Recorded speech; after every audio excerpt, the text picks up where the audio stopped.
మాసాలలో మార్గశీర్ష మాసము నేనే అని శ్రీకృష్ణుడు చెప్పారు. అంతటి విశిష్టమైన సర్వోత్తమమైన మాసము ఈ మార్గశీర్ష మాసం. అయితే ఈ మార్గశీర్ష మాసంలో ఏమేమి విశేష రోజులు ఉన్నాయి, ఆ రోజులకి విశేషాలు ఏంటి, ఆరాధనలు ఏంటి తెలుసుకుందాం.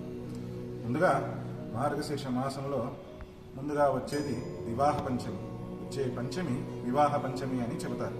అంటే సీతారాముల యొక్క కళ్యాణమైనటువంటి శుభమైన రోజు ఈ వివాహ పంచమి. మన దక్షిణ భారతంలో శ్రీరామనవమి రోజు సీతారాముల కళ్యాణం చేస్తారు. కానీ ఉత్తర భారతంలో ఈ మార్గశీర్ష మాసంలో వచ్చేటువంటి శుక్లపక్ష పంచమి నాడు సీతారాముల యొక్క కళ్యాణం చేస్తారు.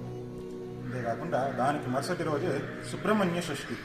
అంటే సుబ్రహ్మణ్య స్వామి తారకాసురుని సంహరించినటువంటి రోజు ఈ సుబ్రహ్మణ్య షష్ఠి.